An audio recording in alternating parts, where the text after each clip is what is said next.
কয়টি পন্থায়? দুইটি পন্থা অবলম্বন করে আল্লাহ পাক রব্বুল আলামিনের কাছে সাহায্য কামনা করলে আল্লাহ পাক রব্বুল আলামিনের গায়েবী মদদ সাহায্যই বান্দার উপরে নাজিল করা হবে। সুবহানাল্লাহ। এর মধ্যে একটি ধৈর্য, আরেকটি হলো সালাত নামাজ। প্রিয় ভাইরা, আমার দুঃখের বিষয় হলো আমাদের মধ্যে আমরা অনেকে উল্টা পথে পড়তে হাঁটি।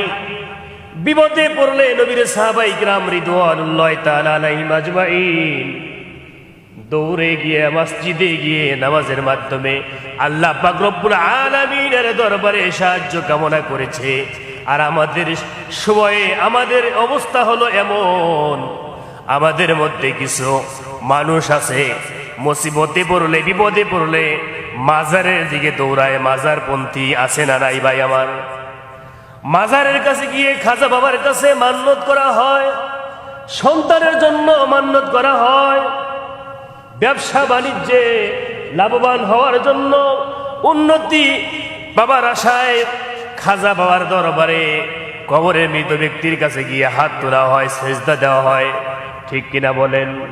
প্রিয় ভাইরা আমার, কোনো ব্যক্তি যখন তার দম চলে গেল, কবরের যাত্রী হয়ে গেল, এই ব্যক্তির সমস্ত ক্ষমতা বাহাদুরি সব কিছু শেষ হয়ে গিয়েছে। এই ব্যক্তি আর দেওয়ার কোনো ক্ষমতা রাখে না।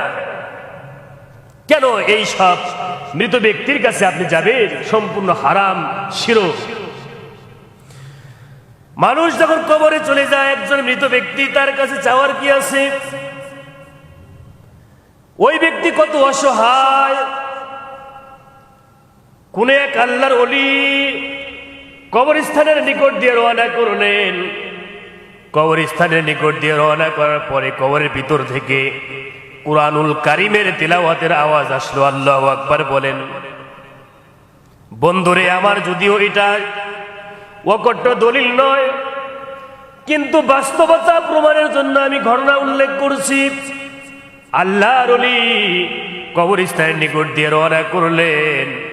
কবরের ভিতর থেকে কুরআনুল কারীমের তিলাওয়াতের আওয়াজ শুনতে পেল।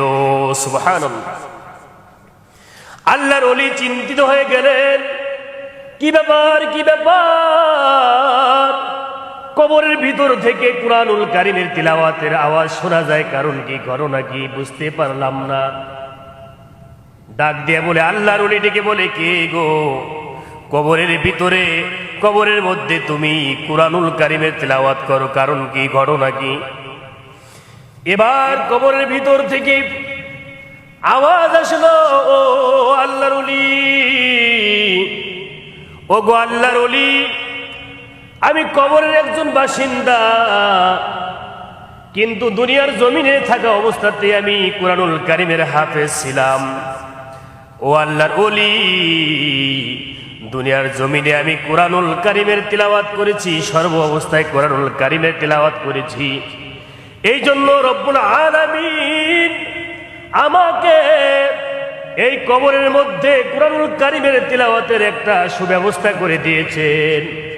ও আল্লাহর ওলি, তবে শুনে নেন, এই কবরের মধ্যে আমি পাক কুরআনুল কারীম, আল্লাহ পাক রব্বুল আলামিনের কুরআন এত পরিমাণে তিলাওয়াত করেছি, এত খতম দিয়েছি। আল্লাহর ওলি ডেকে বলে, ও হাফেজে কুরআন, ও যুবক রে, কবরের মধ্যে তুমি কুরআন তিলাওয়াত করেছো, কত খতম তুমি দিয়েছো, আমার কি একটু বলা যাবে নাকি? যুবক কবরের ভিতর থেকে আওয়াজ দেয়, ও আল্লাহর ওলি, এই কবরের ভিতরে আমি কুরআনুল কারীম খতমে এত দিয়েছি, এক খতম, দুই খতম নয়, আল্লাহ পাকের পাক কুরআনুল কারীম আমি ৭০,০০০ বার কুরআনুল কারীমের খতম দিয়েছি। জোরে বলে আল্লাহু আকবার। কতবার? ৭০,০০০ বার। আল্লাহর ওলি আশ্চর্য হয়ে বললেন, কি সৌভাগ্য আপনি, এই কবরের ভিতরে শুয়ে শুয়ে আল্লাহ পাকের পাক কালাম কুরআনুল কারীমের আপনি তিলাওয়াত করেছেন ৭০,০০০ বার। কবরের ভিতরের যুবকটিকে বলে, ও আল্লাহর ওলি, শুনেন, আমি ৭০,০০০ বার পাক কুরআন কালামুল্লাহ শরীফের খতম দিয়েছি। শুনে নেন গো আল্লাহর ওলি, শুনে নেন, আমার এই ৭০,০০০ বার কোরআন তেলাওয়াতকে আমি আপনার কাছে বিক্রি করতে চাই, আপনি কিনবেন নাকি? আল্লাহর ওলি বলে, ও হাফেজে কুরআন রে, তোমার ৭০,০০০ বার কোরআন তেলাওয়াত কেমনে কিনবো গো? আমার তো ক্রয় করার মতো কোনো সম্পদ আমার কাছে নাই। আল্লাহু আকবার বলেন। যুবক থেকে বলে, আল্লাহর ওলি, আমার এই ৭০,০০০ বার কুরআনুল কারীমের তিলাওয়াত যেটা কবরে আমি করেছি, এটাকে আমি দুনিয়াতে আপনার কাছে বিক্রি করতে চাই, কোনো সম্পদের বিনিময়ে নয়। আল্লাহর ওলি ডেকে বলে, যুবক রে, কিসের বিনিময়ে বিক্রি করতে চান?